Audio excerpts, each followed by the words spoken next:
അത് കണ്ണ് പൊട്ടിക്കാളേ, കണ്ണ് പൊട്ടിക്ക.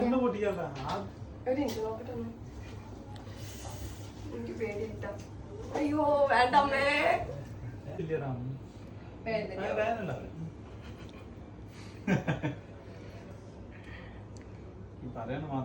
കുത്തിയോട് ഇതിങ്ങനെ പോവാണ്.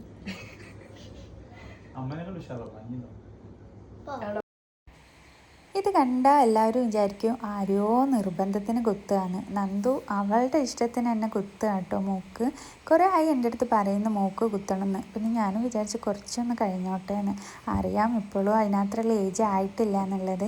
കണ്ടില്ല ഇങ്ങനെയൊക്കെ കളിച്ചിട്ടാണ് കുത്തണം അമ്മയെന്ന് ചോദിച്ചിട്ട് ഞാൻ പറഞ്ഞത് എനിക്ക് ഇഷ്ടമുണ്ടെങ്കിൽ കുത്തിക്കോ.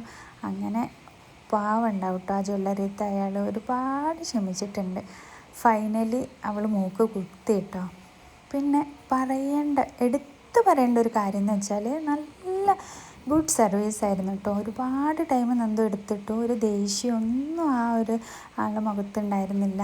അതേപോലെ തന്നെ ഇവിടെ വെള്ളി ആയാലും ഗോൾഡ് ആയാലും ഡയമണ്ട് എല്ലാ തരവും ഉണ്ട്. ഇതെവിടെയാണ് വരുന്നതെന്ന് വെച്ചാൽ നമ്മുടെ കോഴിക്കോട് SM സ്ട്രീറ്റിൽ ടോപ്പ് ഫോം ഹോട്ടലുണ്ടല്ലോ, അതിൻ്റെ നേരെ ഓപ്പോസിറ്റ്. ജ്വല്ലറിയുടെ പേര് വരുന്നത് റോസ് ഗോൾഡ്. അപ്പോൾ ദേ നോക്കൂ നന്ദു മൂക്കുത്തിയിട്ട്. നിങ്ങൾക്ക് ഇഷ്ടമായോ? എനിക്ക് എന്തായാലും ഇഷ്ടമായി. അപ്പോൾ നിങ്ങൾക്ക് ഇഷ്ടമായിട്ടുണ്ടെങ്കിൽ കമൻറ്റ് ചെയ്യുക. മറ്റൊരു വീഡിയോ ആയിട്ട് വരുന്നതായിരിക്കും. Tata bye bye. സബ്സ്ക്രൈബ് ചെയ്യാൻ മറക്കരുത്.